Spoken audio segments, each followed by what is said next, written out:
Welcome to the Greatness Together podcast. Curious minds unite. Mother-daughter conversations that delve into the heart of psychology. Thanks for joining us. Simonne, I am so excited. I have a special treat for you. Oh, I well, okay. have a special treat. Yeah, Is it a cookie? A it's better donut? than a cookie. Oh, It's better. really? Mm-hmm. It's better than any dessert than I could possibly courier over to you in Finland. And actually, I feel like a special treat is the perfect way to start our very first podcast that we're recording together in 2026. Mm-hmm. And I knew it would be a treat because Salima, okay, now I'm already I'm starting to give away the details. So Salima I met and she shared this concept that we're going to talk about today. And I thought Simonne is going to want to be part of this conversation. It's about mental beauty. Now, I don't want to steal the opportunity to hear directly from Salima, the queen of creating this concept. But you know what? She is a fellow psychology goddess like us. Round of applause. And psychotherapy, like you are Wow. studying. She is leading a retreat that I have the privilege of being part of in May. She is a fellow Canadian and she is even wearing a beautiful dress or outfit that is matching me today. Are you so excited for us this conversation or what? Mm-hmm. All right, let's jump in. Salima, welcome to the Greatness Together podcast. We're so glad that you're here. I'm so glad to be here also. Thank you. So everyone's already wanting to know, what is mental beauty? Please tell us all the things. Okay, I have so many things to say, so stop me at any point. Okay, so mental beauty, it starts as an invitation, and over time, it becomes a philosophy. So let me explain that. Like, I'll unpack that for a sec. So it's an invitation to pause and turn toward your inner world with a little more curiosity and compassion instead of judgment or the need to fix yourself. And then from there, it grows into a way of thinking and living that treats mental, emotional, and physical well-being as equally important. Like okay, so we're used to prioritizing one and then minimizing the others. Mm-hmm. So mental beauty challenges that.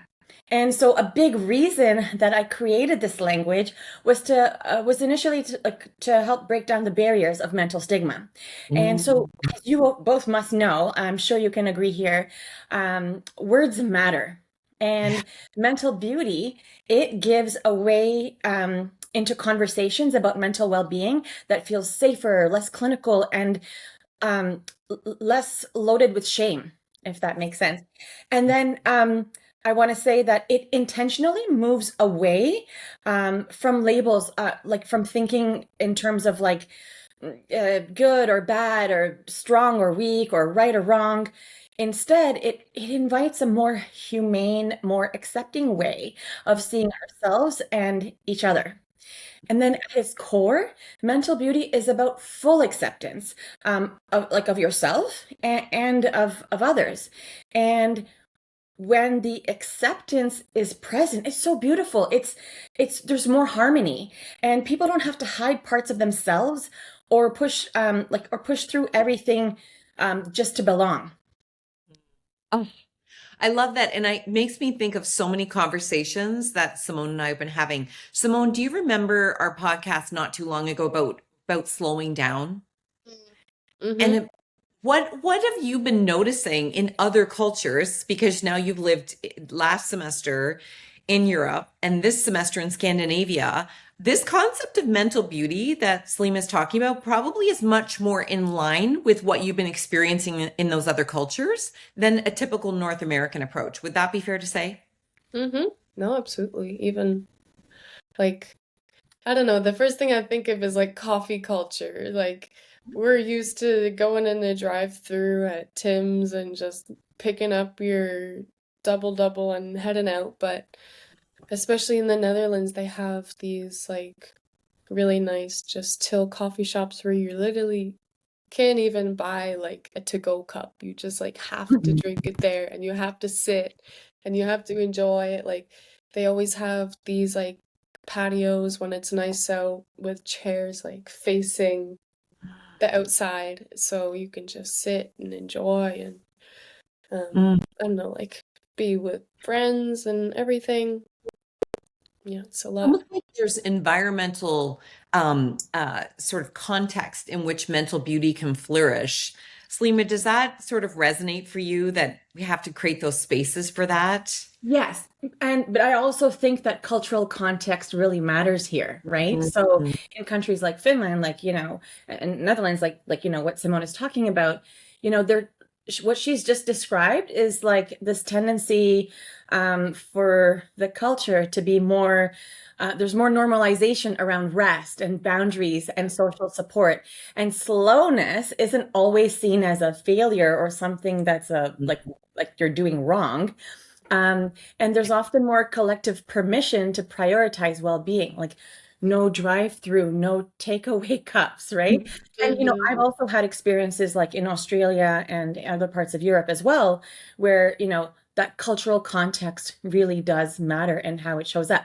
Now, the difference here, though, is in Canada and similar Western contexts, um, we still heavily link worth to productivity.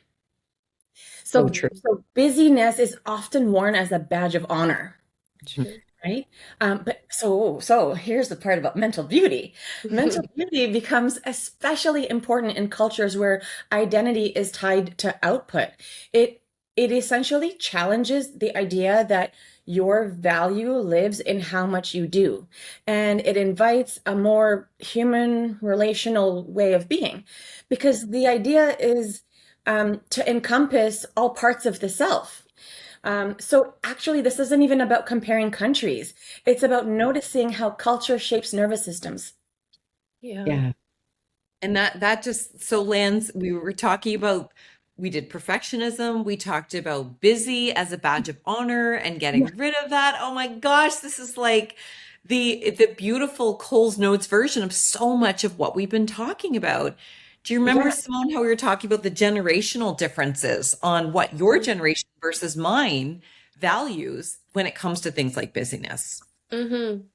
And it's interesting you talk about the nervous system because I think literally our whole life reflects like our nervous system and our system reflects our beauty. Like you talk about like mental beauty, but also like physical beauty and how you feel about yourself. Like if we're always like in a rush and doing things at unnecessary paces, like it's like alarming for your nervous system. And so that's kind of like dysregulated, which leads to a huge like downfall like in I don't know, like gut health and overall like how much your brain can process in a day. And then if I don't basically you have a whole domino effect, and then I know you're not talking about like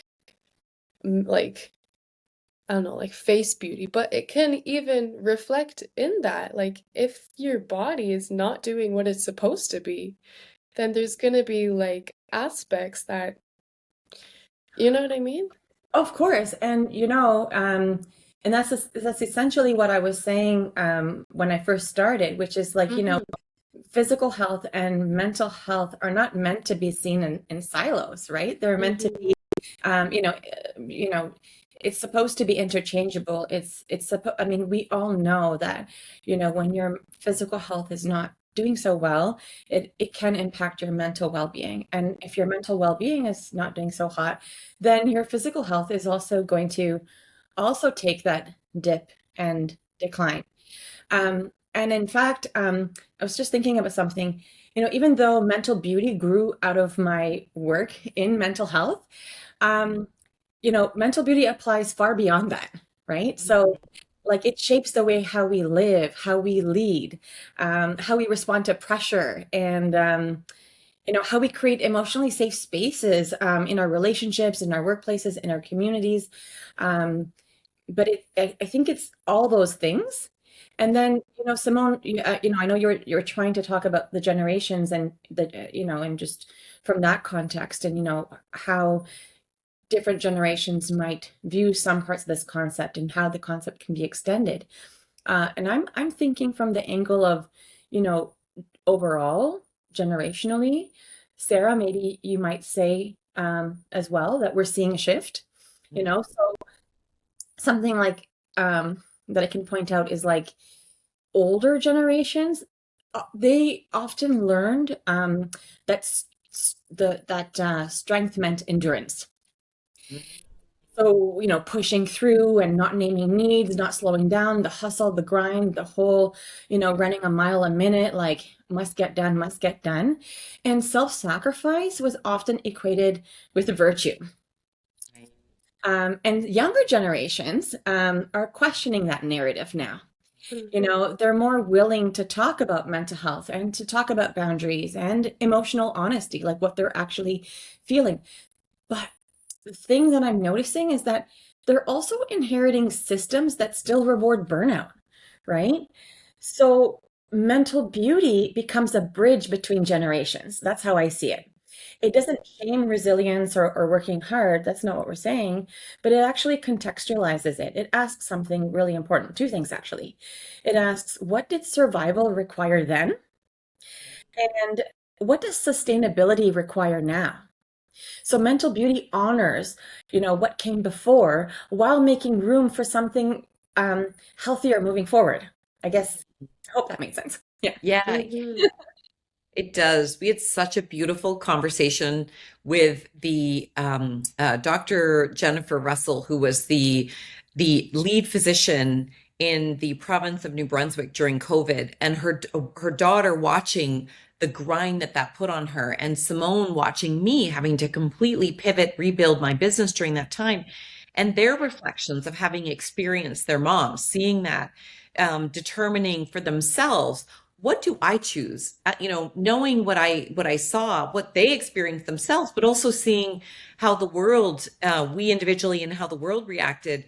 That was such a beautiful life experience, wasn't it, Simone? You and Olivia were talking about how that was a powerful teacher.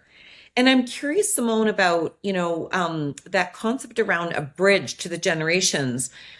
How do you see your generation showing up with curiosity or challenging or accepting what past generations of, let's say, women, what how they have seen what it takes to be a successful woman in their work, in their life? Just curious Mhm. perspective on that. I mean, in women, of course, we've seen a enormous generational shift. Baseline, just women not taking, not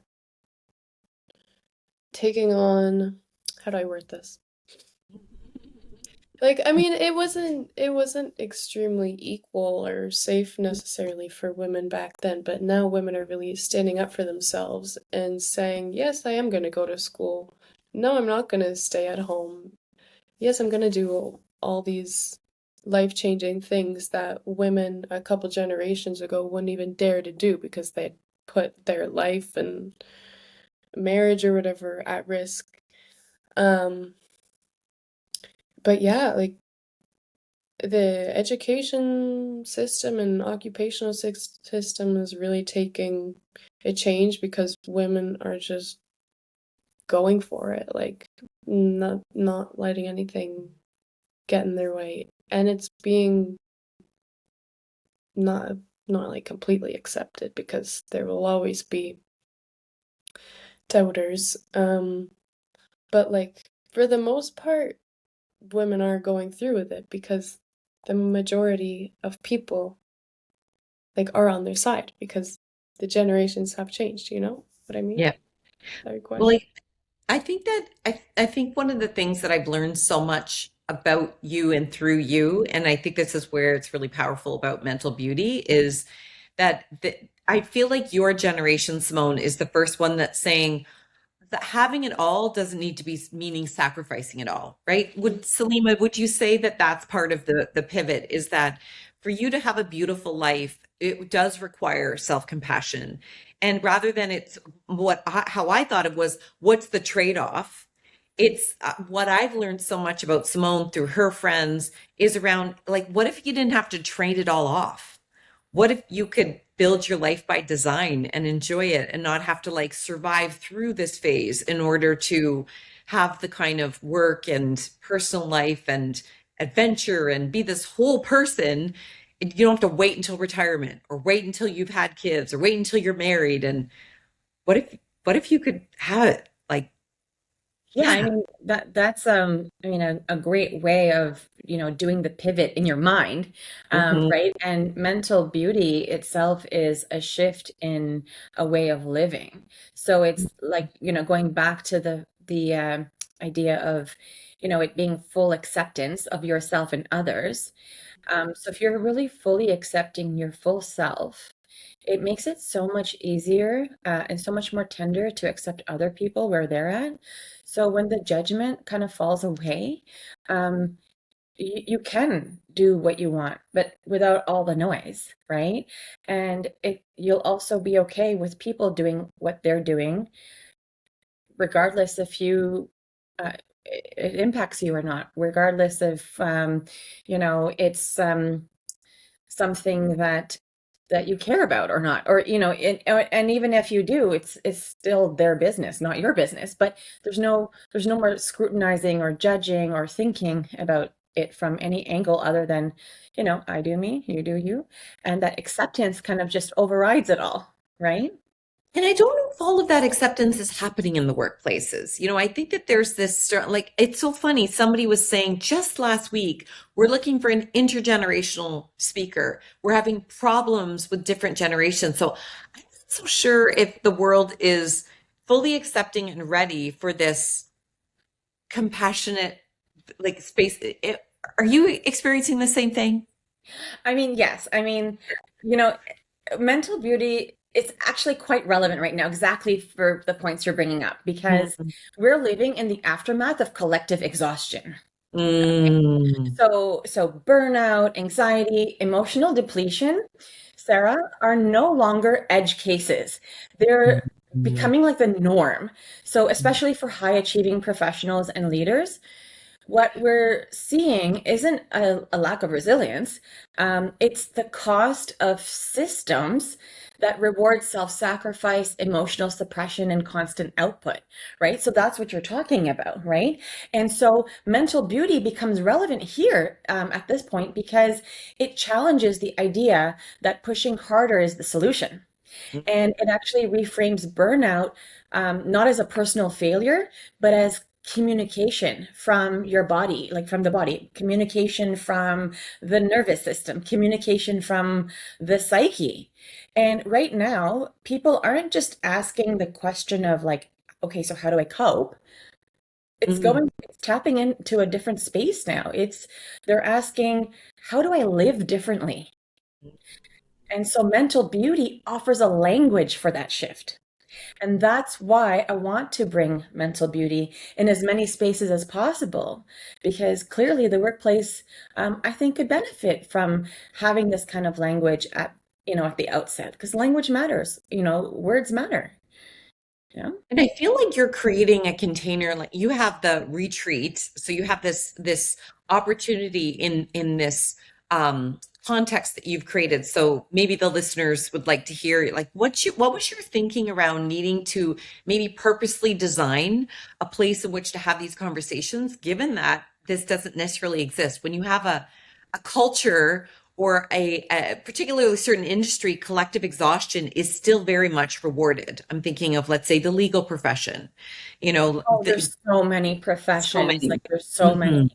Hmm. Hmm. Yeah, I mean, well, I want to say like, you know, first of all, I want to clarify something because people hear retreats and I don't host retreats in the traditional sense.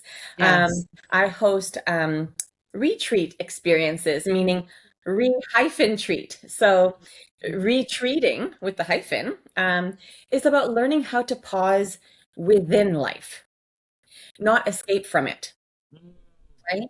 And so I created Dare the Dare to Retreat movement, which is a self-care movement, and it's rooted in mental beauty and sustainable self-care.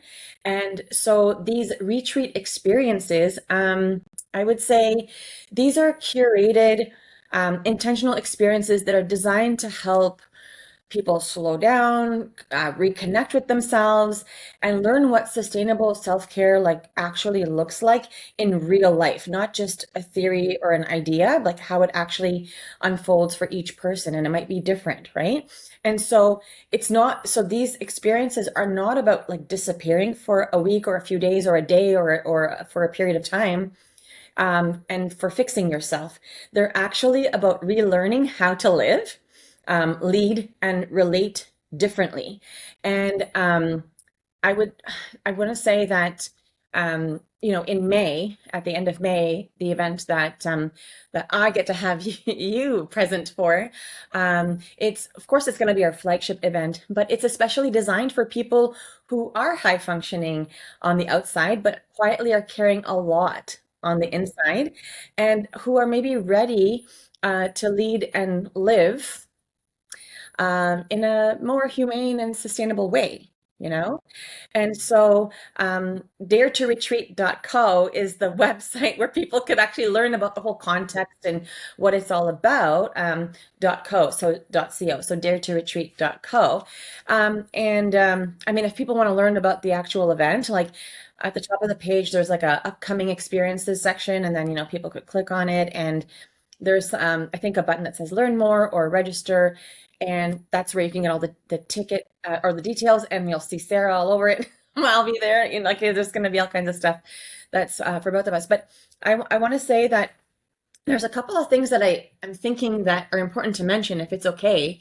Not so much about the exact experience, but just kind of going back to like mental beauty and kind of, we were talking about the global perspective, and how about we talk a little for a moment, the Western societies, like I think sometimes we pick up on things that Eastern culture has already been, practicing for a long time, and I want to say what's really interesting is that much of what psychology and neuroscience are now validating, many cultures have known intuitively for so long, for like centuries, right? And what is it? What is it that they know is that the mind, the body, the emotions, the spirit, they're not separate systems, right? Like they work together. And Western models, we historically compartmentalized, like mental health over here, physical health over here, right? And emotions are something to manage or suppress. But the body doesn't work that way, ladies, right? Now we can understand that stress, trauma, grief, emotional suppression, it lives in our bodies and inside in our nervous system. And it's there long before they become conscious thoughts, like they're really present in the body first. And burnout often shows up like in disguise. So it'll show up like fatigue or illness or some sort of body pains or brain fog, and all before someone really understands or comes to know like what's wrong, right? So it's like it's massive. Such a massive. It's just massive. Yeah. Emotions are signals, aren't they? We've talked They about are that too. such signal. Yeah, It's data. It's yeah. data, It is information. data. And then Mm. mental beauty aligns with this integrative understanding, right? Like, because mental beauty, I can't say enough about it because it honors the body as intelligent, and emotions as informative, and mental health and physical health are treated with equal attention. And then mental health is something lived, not just treated, right? Because that's what happens a lot. And so in so many ways, this isn't even really new wisdom. It's, I think, better to call remembered wisdom, um, finally being legitimized in like Western systems, if that Yeah. makes sense. Yeah. I Yeah. heard a speaker at our Canadian Association of Professional Speakers conference. Her name is Carolyn Stern. She's one of the experts here in Canada on emotional intelligence. And Simone, I don't know if we got a chance for me to share with you the brilliance of this. She talked about all of the different core emotions that come up for people, for us high achievers, and what it's doing for you rather than to you. And what I love about that is it's allowing us to re-experience some of these things that seemed revolutionary earlier in my career, like 20 years ago when books about multiple intelligences, emotional intelligences, when people were reading those, were like, oh my gosh. Whereas I'm sure your generation, Simone, it's like, well, of course emotions are information. Of course, you need to look at the whole picture of your life and who you are. And so I feel like there's a craving now. Brene Brown's book, Atlas of the Heart, talks about that too. There's over 80 emotions, trying to understand them. What's the role? How do they, what do we do when we're afraid? These are the emotions on that continuum of really helpful, positive, resourceful to less so. And so I feel like there is to talk about a contextual container. We were talking about the cultural one, Simone, that you've been experiencing. There's also, I think, a craving for people to relearn and re-experience what what what we're starting to see as the benefit of things that used to have a villainized or like a negative, don't be too emotional, don't let your emotions come to work. I feel like people are starting to say, well, how do we feel about that? Like, how do we want to process that? Maybe we need to address the story behind that first. So I think there's a lot of people writing about it, experts talking about it, curiosity about it, new generation of professionals like Simone saying, this is real. I'm not quite sure why people aren't acknowledging the feelings that are happening in the room. So I feel like this is that the balls are in motion for mental beauty to be welcomed into our life rather than people necessarily resisting it and pushing back. This is my best hope that there's a readiness that's building. Yeah. What do you think, Simone? Do you feel like you're seeing a readiness and a curiosity um, through your experience? And again, you've got so many different lenses you can put on. Yeah, I mean, looking at the generational effect and kind of everything you guys have been saying, and I've spoken about this before, but I think it's really interesting and valid to this, but um I find like in the new generation, we're often seen as like lazy for like not wanting to do as much, and yeah, some people may be lazy, but is it that we're okay, maybe some people, but People who might be part, so yeah, that whole cohort of any generation aside, carry on. Yeah. um like is it that this new generation is lazy for wanting to do less, or has everyone just normalized doing way too much? Like I'm you have you both as you both have spoken about, like we can see the effects that like the tolls that this has taken on past generations on mindset and physical well-being and stuff. Um,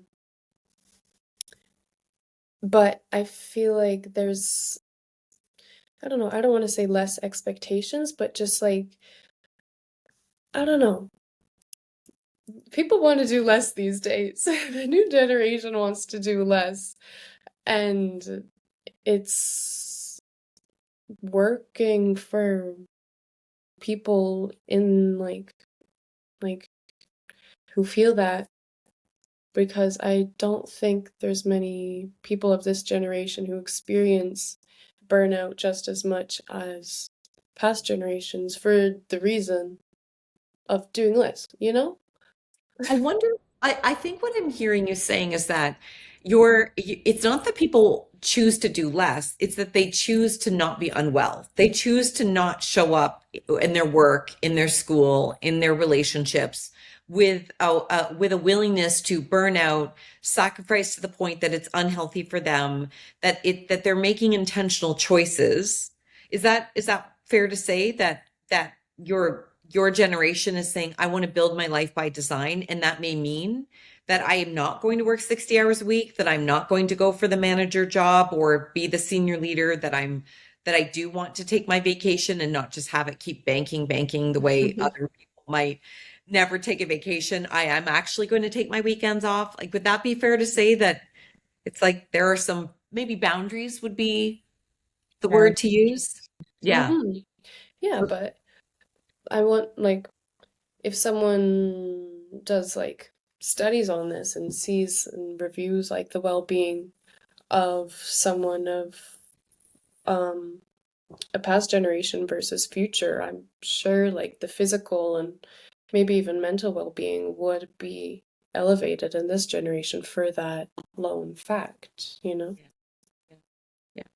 Yeah. And I think Simone is like your generation, you're at a crossroads, right? Because remember what I was saying, because I really feel this in that particular cohort that, you're inheriting the systems of the old, the past, right? Like that where the burnout, that culture, the grind and the hustle is still there, and you're trying to create your own sense of identity and make your own meaning from like, okay, this is what I know is good for me. This is what I want to do. This is what I'm choosing.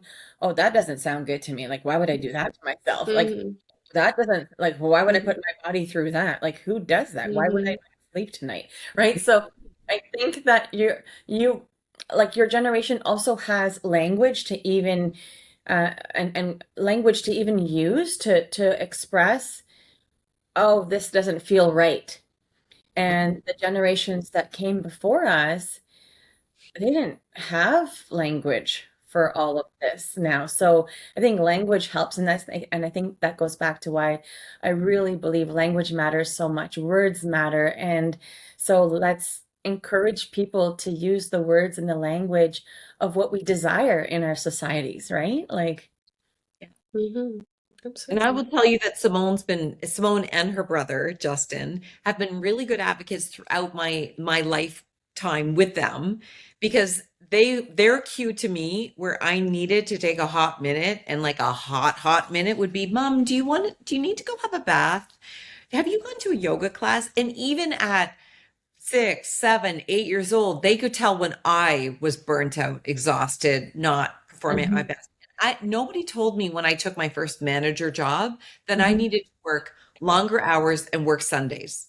I just mhm, felt like that's what I just decided. Well, if I'm going to have, and I remember this so clearly at the park. We were pushing Simone on the swing, and Justin was off running around playing with his friends. And I said to Mark, like, this recruiter's approached me 3 times. I feel like that must be a sign I should go for this manager job. She really, really feels I'm the right one. I want to go for the interview, but I feel like if they offer it to me, I'm going to say yes. He's like, I support you, whatever you need to do, go for it. And I'm like, but I'm going to have to, no joke. I remember saying this, but I'm going to have to start working more. I'm going to have to work weekends. Maybe I'll work like Sunday mornings. I might have to work at least one night a week that's late. You might have to do more of the drop off pickup. There had not even been a job interview. I was already already, feeling constraints on my life. So guess what I ended up doing when I got the job? I worked later.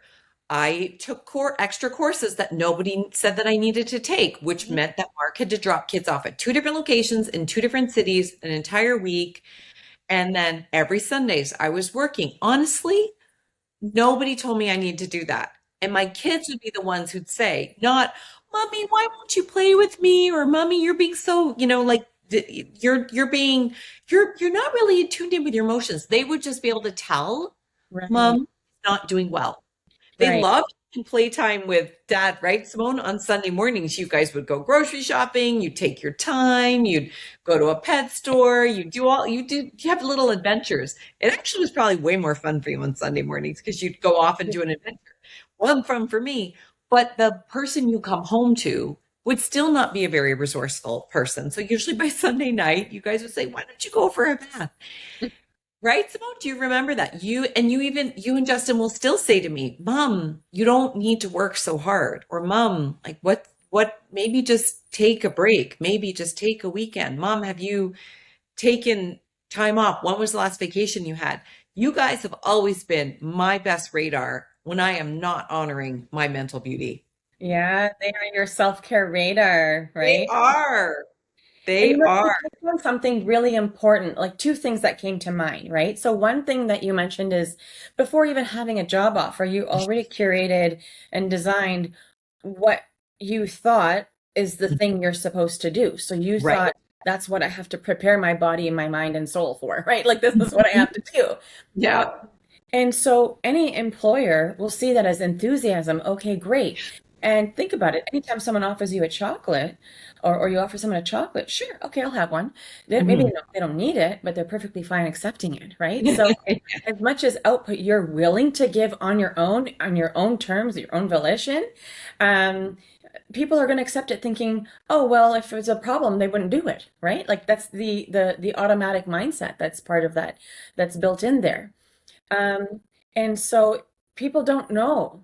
So that's why it's important to create self boundaries as well as being able to speak up for boundaries and also recognize that just because someone can do something, is it humane? Is it moral? Is it ethical? Should we even be accepting this, right?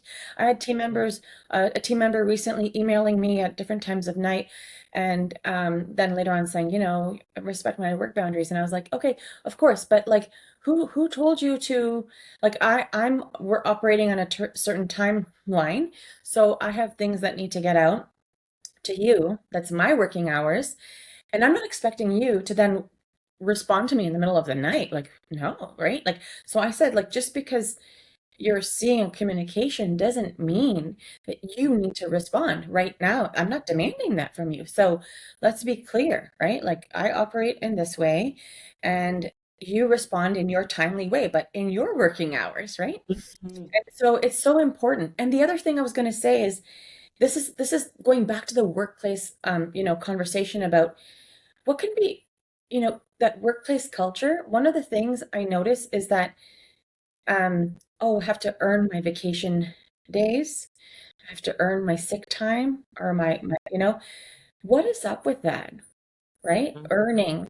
What do you mean we have to earn our, like to be sick? So if I'm going to be sick, I have to earn that time off first. Like I'm not allowed to be sick if I'm sick, what do? Right? Then you're penalized. You don't get pay. So what do people do? They come to work sick. And sometimes then you have those workplace like a epidemic, right? Right. Or you don't have the proper productivity or like, what's reasonable. So there's a ripple effect that happens in all different capacities when we're not addressing self-care. And self-care is part of mental beauty. And so that's why it's important to really, tap into yourself. And when you're tapped in, when you have fully accepted yourself, when you've enlightened your world with mental beauty, you just see it from, it's a whole new philosophy. It's a whole new way of living. Does that make sense? I love it. And I Yeah. love how it's an invitation for people to be curious about it because if we have internalized and there is a shift that's happening, we may be in a process of auditioning out certain things that aren't working for us and auditioning in new ways of thinking, self-governing, and so this is really something that we are co-creating in Mm-hmm. cultures, in teams, in Mm-hmm. relationships within ourselves. That's I think the most exciting thing about it is we're in this really interesting discovery Oh, for season. sure. And the one more important thing I think is really, really important to mention is that mental beauty isn't about becoming a better version of yourself. It's about embracing wholeness, right? And when we do that, stigma starts to soften and judgment loosens.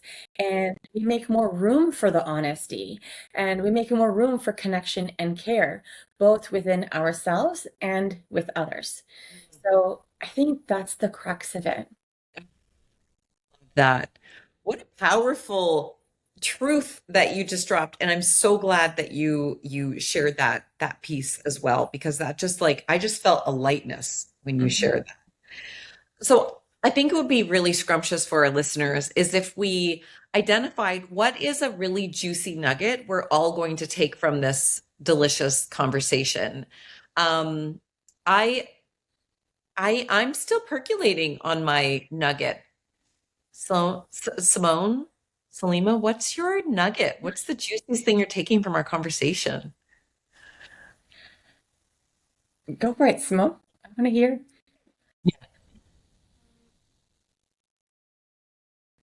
I mean, I learned a lot. Like I'm, I'm so young. I don't have a lot of experience working. Um, so a lot of these things that happen in the workplace, I learned now, and I feel thankful that I learned now because it doesn't sound like too fun of times to have to earn your sick days. Um, All workplaces, in some workplaces that exist, right? Yes. so, um, yeah, what did I learn? Well, first, of course, perspective and thankfulness of my generation and my experience. Um, but also language, all the emphasis on language you were talking about, because that's also something I keep trying to remind myself, because in my mind, like, even though I've studied psychology for like 3 years now, and it's like the bottom line of psychology, but there's still a part of me that's like, oh, I can be negative. It's okay. Like it won't reflect anything. Like it's just words. But no, it's true. Like it can reflect basically every aspect of your life. And I just really gotta try to remember that. And I learned a lot about its impacts from you here today.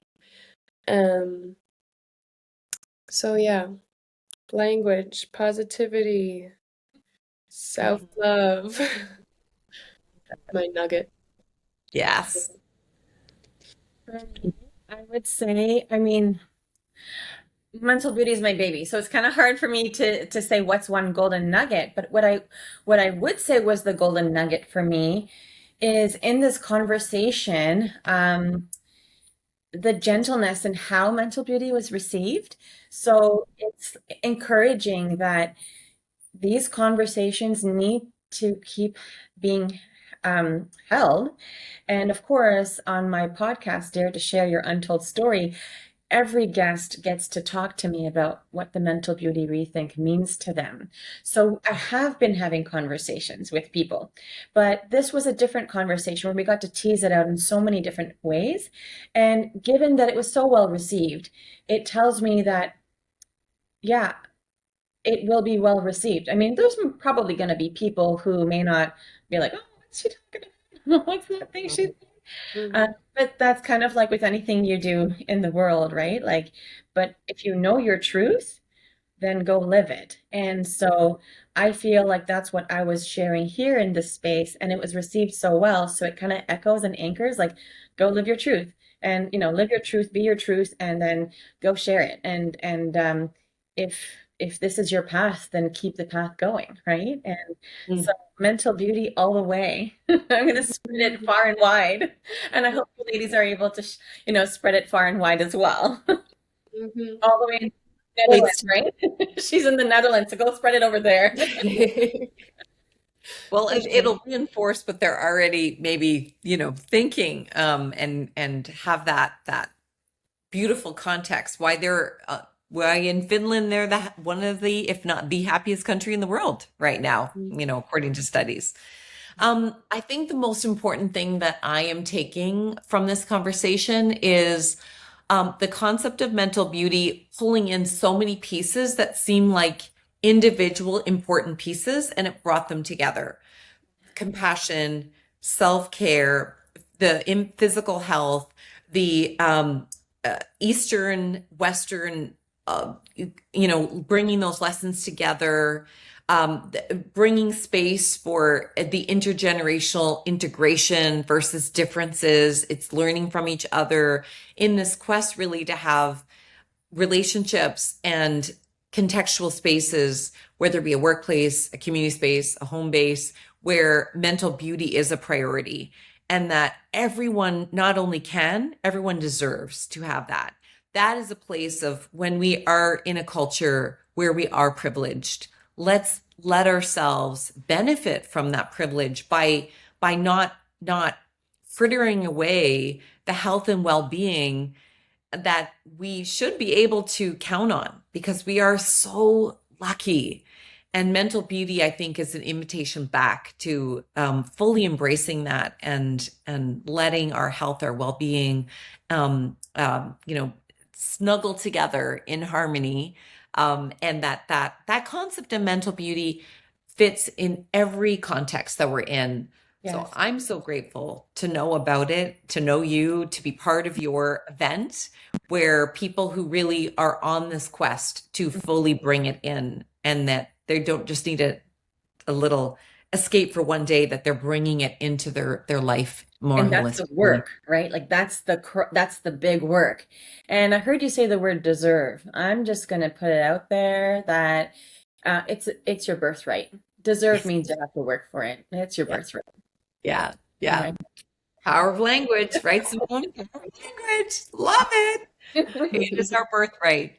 Awesome. Thank you so much for the time of being on our podcast. This was an absolutely scrumptious conversation, and I'm so glad to have shared this with you, Simonne. Thank you. This is so good to chat with two wonderful women who have so much to offer the world and who are already doing so much for the world, and to be able to have, conversations with like-minded women is quite awesome. Yeah. Thank Thank you. you. And thank you everyone for listening, watching. We'd love to hear your comments too, and maybe even share with us how you're already bringing in mental beauty into your world, and maybe something that's clarified about how you can continue to do that. Mm-hmm. Take care, everybody. Thank Thank you. you.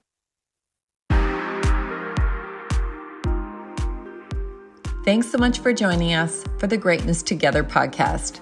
Never miss an episode. Subscribe wherever you catch your podcasts. Yours in greatness, Simonne and Sarah.